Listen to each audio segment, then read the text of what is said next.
Hey, everybody, this is Andrew Olsen. Welcome back to the Rainmaker Fundraising Podcast. This is our first episode of 2024, and I'm really excited because I'm here with Jeremy Stern, who's the Director of Partnerships over at CauseMatch and a good friend of mine. Jeremy, how you doing? I'm doing awesome. It's great to be here. Thanks so much, Andrew. Hey, man, it's great to have you here. Happy New Year. Um, You Excited too. for you to be the first interview of the year. And what we're going to talk about today is, I think, a trend that is going to be taking over philanthropy in the next 5 to 10 years, and that I don't think a lot of organizations are paying attention to yet. But you guys are right at the center of that, right? So we're going Yeah. to talk about sort of that peer-to-peer fundraising arena and what it means to do that well.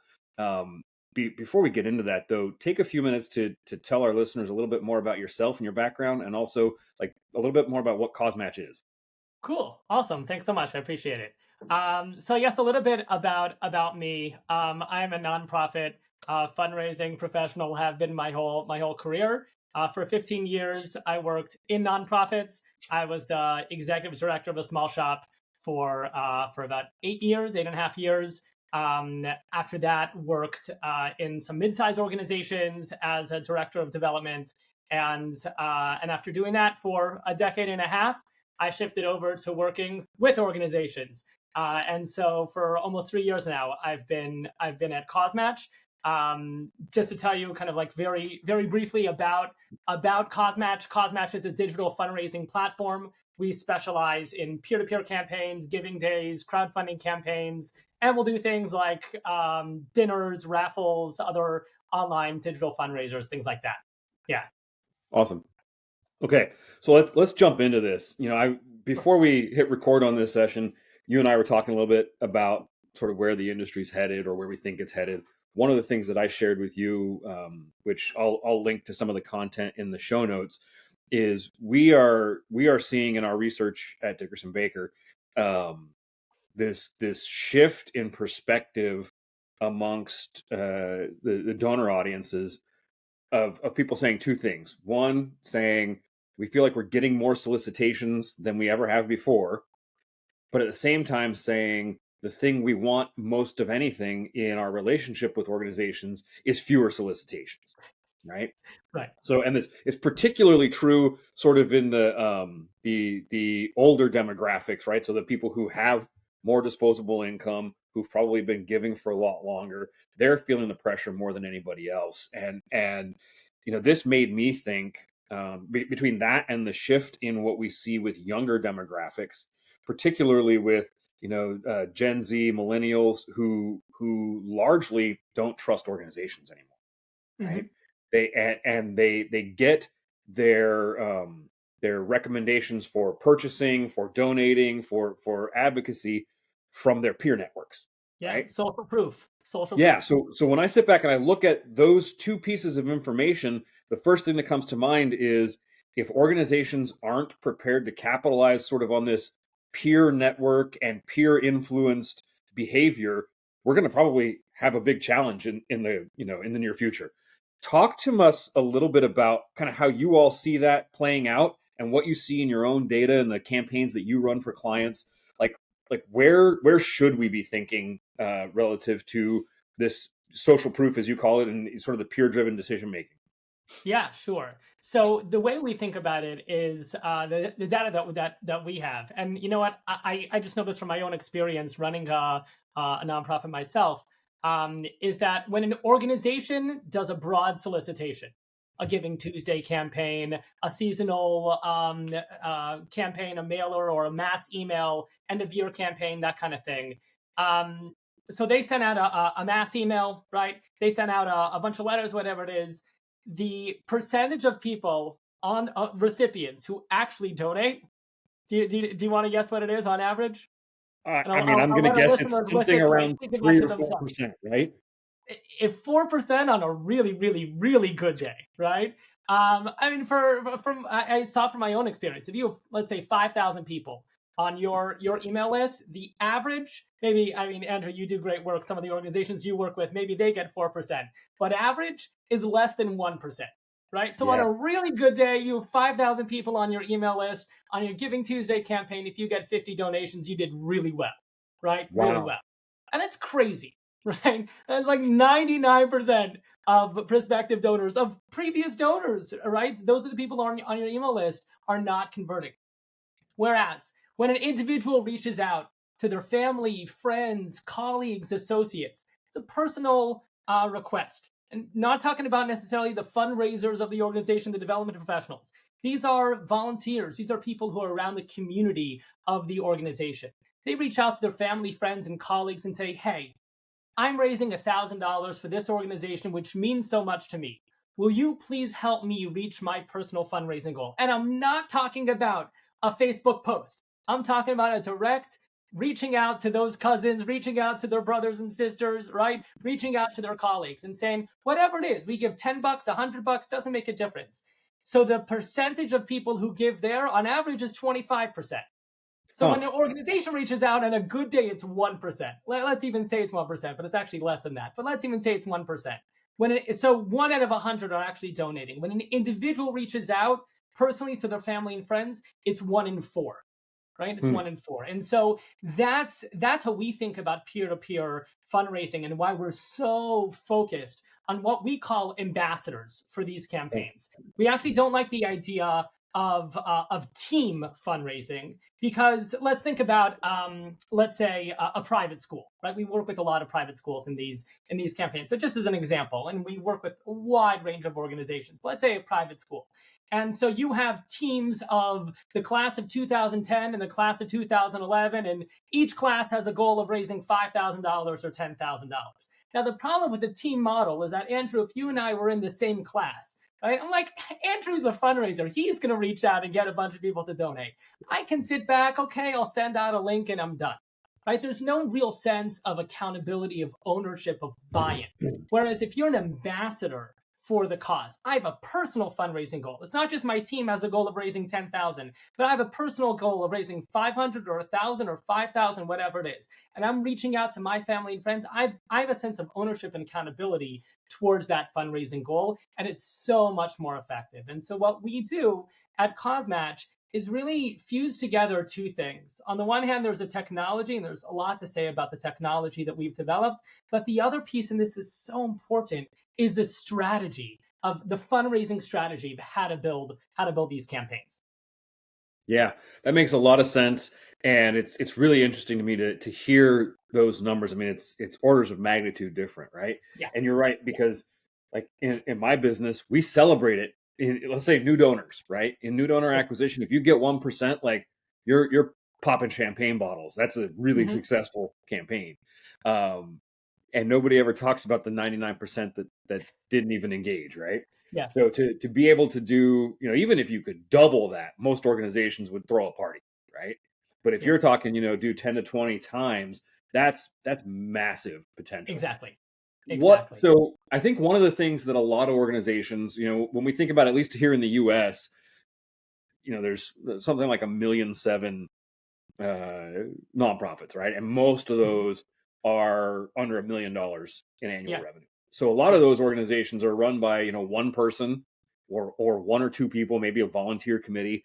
And I think the first thing they're going to think is, how in the world do we do something like that? We don't have the staff to manage it. We maybe only have 217 donors or supporters. Maybe not even all of them donate. Like, how can we do something when what you're talking about sounds like something that's just for the big organizations? Like, respond to that. Yeah, it's a great question. So when we talk about peer-to-peer campaigns, often when I speak with prospective clients and I say, when you think peer-to-peer, what do you think? Right? What do you think about? And typically, people have two things in mind: either a run, walk, ride, right, a 5K, where they get their T-shirt and their bib and all of that, and they are assigned the goal of raising $500. And they send out the link, and maybe they bring in $50, and they pay for their admission for the run, walk, or ride, the 5K. That's one type of peer-to-peer fundraiser. That's not what we focus on. Another Okay. type of peer-to-peer fundraiser, right? The Facebook fundraiser of, it's my birthday. Instead of giving me a gift, please contribute to the local animal shelter. Here's a link. I have a goal of raising $1,000, right? That also isn't very effective. And again, Okay. a few $100 are raised, but that's not how an organization is going to scale their fundraising success through strategic peer-to-peer. When we talk about peer-to-peer fundraising, we're talking about peer-to-peer giving days. So it's a giving day where the whole community around the organization is coming together, where let's say they have a goal of raising $100,000. We're very focused on, I talked about ambassadors before, this ambassador-driven fundraising. So an organization wants to raise $100,000. Yeah, some of their regular supporters are gonna give to the campaign, but really what's gonna enable them to grow, to thrive, to scale up in terms of their fundraising is we work with them in developing a core group of ambassadors around the community of the organization. So if they have 10 or 20 or 50 or 100 ambassadors, each with their personal fundraising goal. And then the question is, how do you get those people involved? So Andrew, you asked about a smaller organization. Some of our best campaigns are entirely volunteer run, right? You don't need a heavy paid staff in order to make these campaigns work really effectively. What you need is a community around the organization. So when we think about prospective ambassadors for the organization, we're thinking about, sure, the professional leadership, the lay leadership, the board, right? On committees and things like that. We're thinking about volunteers, beneficiaries, alumni, if it's current students, donors as well, people who feel passionate about the cause and want to see it succeed. And the real difference in building these campaigns is that if you just turn to one of your donors or board members and say, "Hey, will you raise $1,000 for our organization?" They'll be like, "Why are you asking me? I don't like fundraising. It's not fun. This and that, right?" And our whole strategy is creating excitement and really FOMO around the campaign, where you start to have this community of ambassadors who are all in this together. It's not just me raising my $1,000, but it's my $1,000 in the context of a whole community of people around this organization, other volunteers, other board members, and all together, that's how we're going to reach that $100,000 goal for our organization. The example I like to use is I have one of my neighbors. We use WhatsApp. It's just sending me messages and things like that. And so we have a WhatsApp group for our neighborhood. And one of my neighbors, he put in a message a few months ago saying, "Hey, does anyone have a ladder I can borrow?"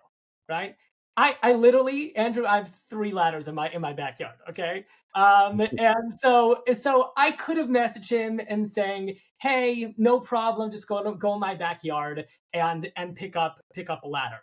But I was busy and I don't want to, I was in the middle of something and it might have been dinner time with the kids and this and that.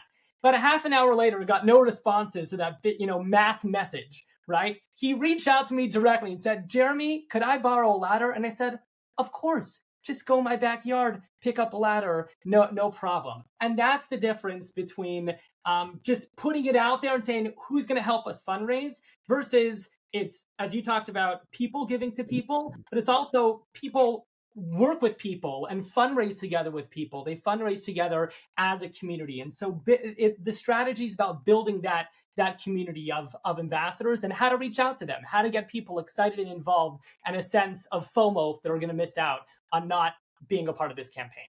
Yeah, it makes a lot of sense. So I know, you mentioned earlier in our chat Giving Tuesday, right? We Yeah. we often find when we run Giving Tuesday campaigns for organizations, there's sort of 2 camps that we see. We see Okay. the general, like, it's Giving Tuesday, so please give kind of approach, and then we see the Which other, is which super successful, right? right. We see the other, which is on this Giving Tuesday, we're raising money for a rescue van to go out and rescue hungry and cold homeless people off the streets of Toronto, right? Yeah. And that's going to cost $40,000. So please give as much as you can today because we really want to be able to go out and rescue these people starting tomorrow, kind of thing, right? Where Yeah. there's a very specific, a very tangible, and urgent call to action, and we find that those tend to raise a ton more money than the general, like, it's Giving Tuesday, it's a good day, please give. Mm-hmm. I'm assuming that you see the same thing in these kind of peer-to-peer campaigns, but am I wrong? Like, Are You're, these just, effective no matter what, or do you really need a focused reason to give? Yeah. So the story around the campaign, the messaging around the campaign is very important, and that's also something that we work with our clients on in telling that story and giving that sense of meaning and purpose to giving. So Giving Tuesday is valuable for the reason that you mentioned, which is the sense of urgency. Today's the day. We're raising $40,000 today, and it's valuable in fundraising in the same for the same reason that stores have sales, right, on a Sure. certain day. They want you to come in that day. It creates that sense of urgency. It's how we work as human beings, right? We work off of deadlines, right? Like that's why it works. That's why it works so effectively. But you're absolutely right. The fact that it's Giving Tuesday is not a reason for me to give any more than the fact that your organization's budget is, the budgetary year is closing on December Right. 31st. That's not a reason for me to give. The fact that you're doing life-saving work or changing our community or inspiring the next generation or changing lives, that's the reason for me to give. And what you just described, that we need to purchase, this vehicle or what have you in order to do more work. And me as a donor, I can be involved and have a hand in making that difference in our community.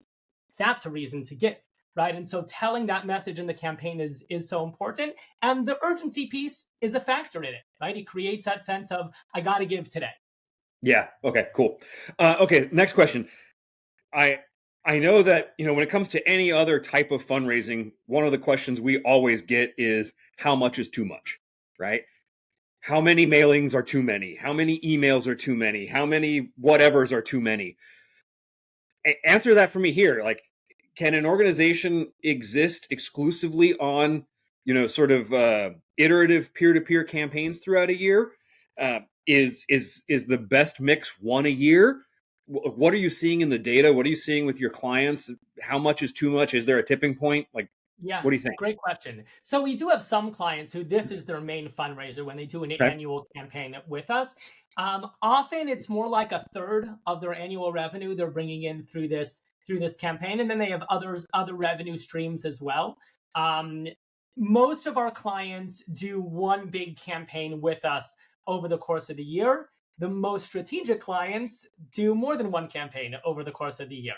And often it'll be, let's say, 6 months apart, right? So they'll do, let's say, a spring campaign, which might be their general, instead of doing a gala or a dinner, right? And we've talked about that a bit on LinkedIn, right? About galas and dinners. Yeah, But no more dry chicken dinners. All right. Oh yeah, exactly. So instead of doing that dinner, and we have lots of ideas about how to replace it and how to do it most effectively. Instead of doing the dinner where people are eating rubber chicken and sitting there for boring speeches, instead do an exciting giving day where people really feel a sense of involvement and being a part of something bigger than themselves. So let's say they'll do that big campaign in the spring, and then 6 months later, they'll do an end of year campaign in November or December, perhaps for a specific project, right?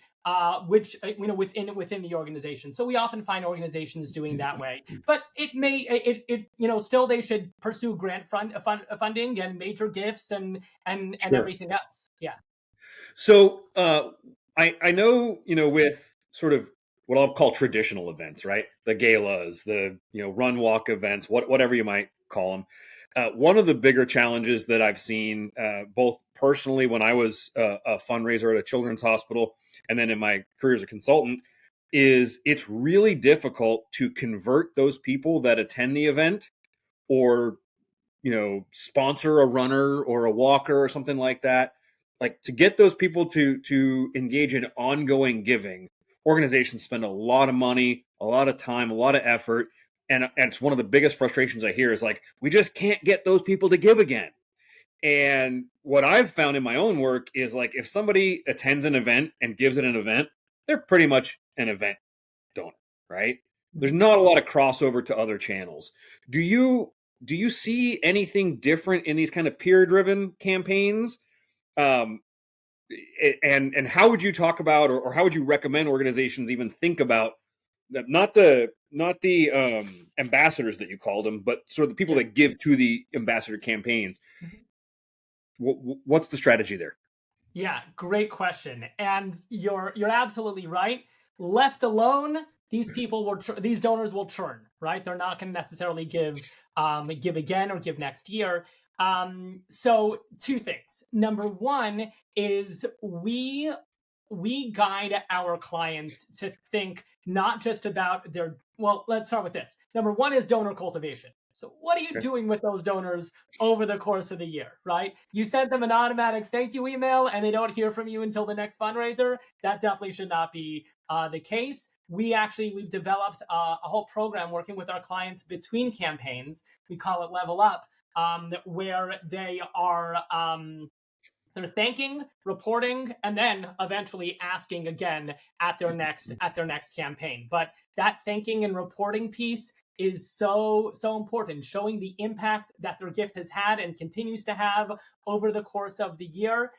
Look, many of the donors came in through that ambassador, and they weren't necessarily giving because of the organization. Yes, the organization aligns with their values, but it wasn't a top charity for them.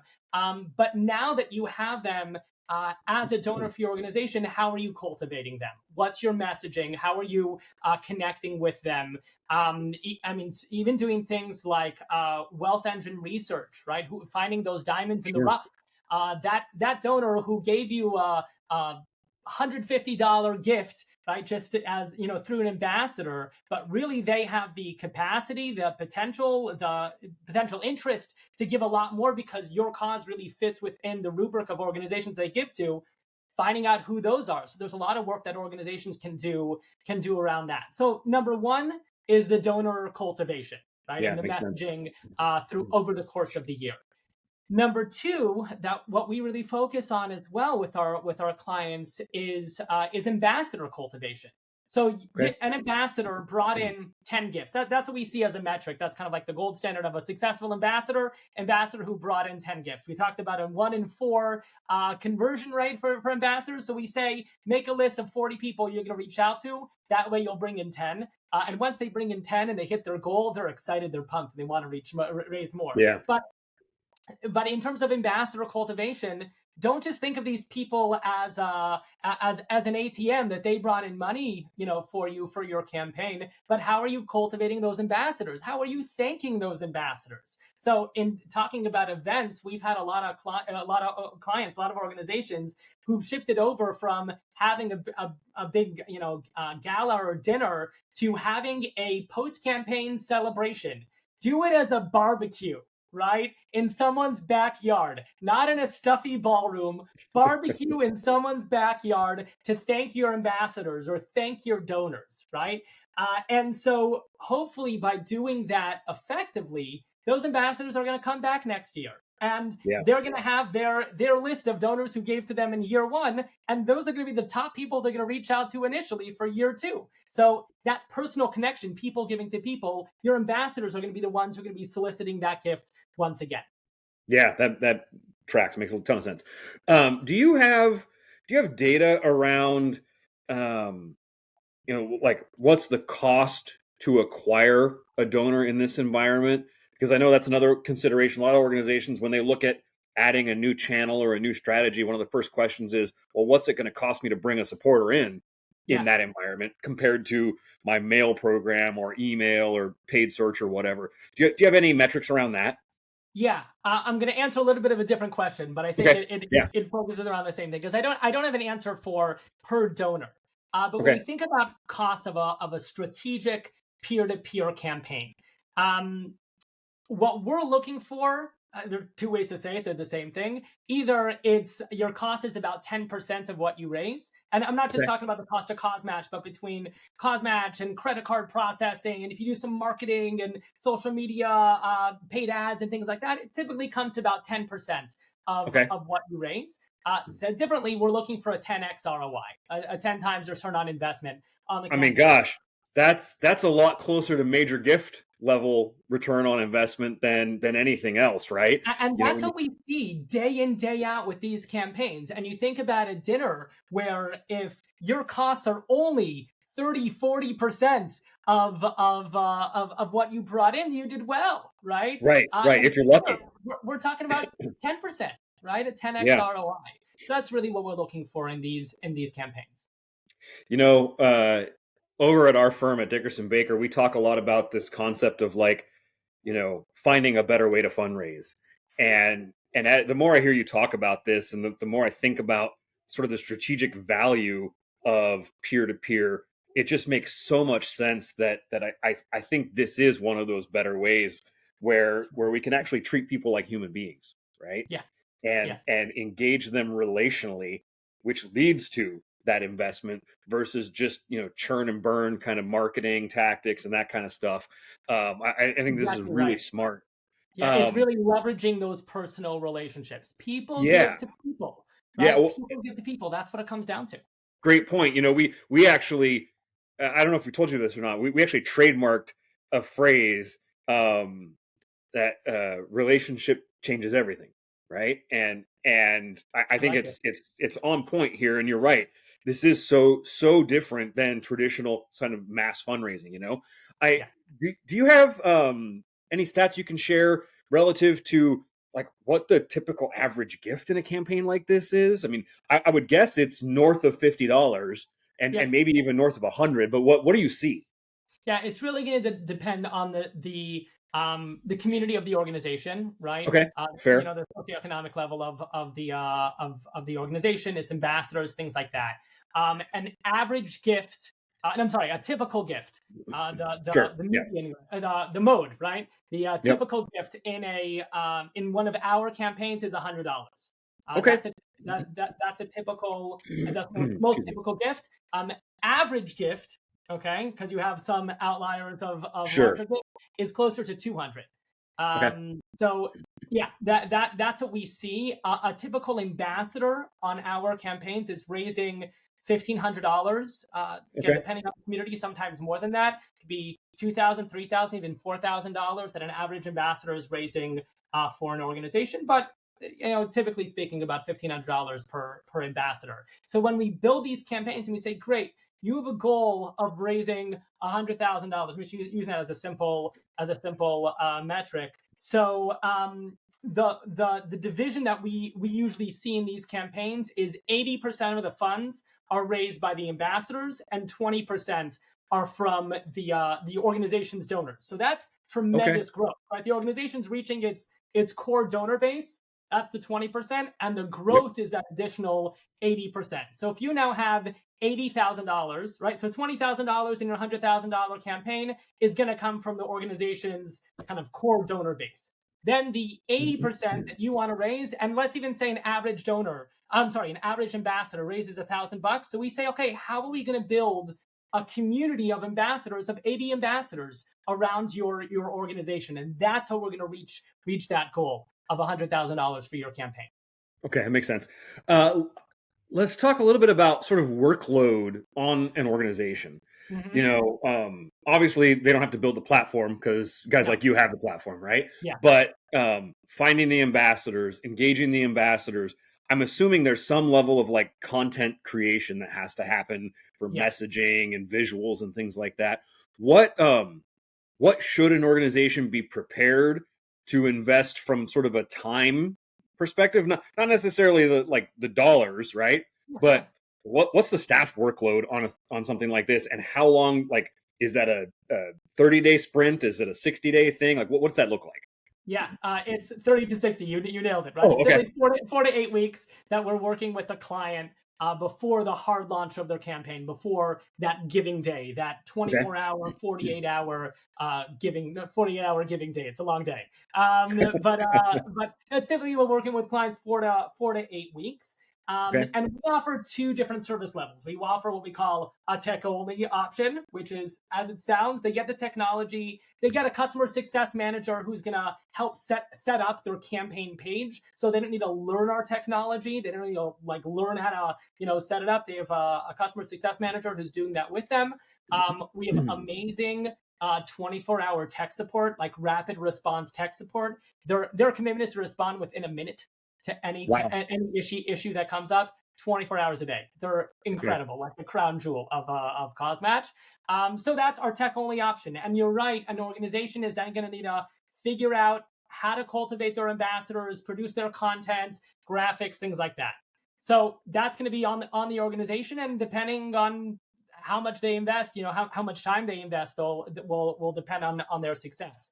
But our other option is what we call a full service option, where in addition to the customer success manager and the tech support, they also get a strategic fundraising coach and they get a copywriter from our team who's working with them.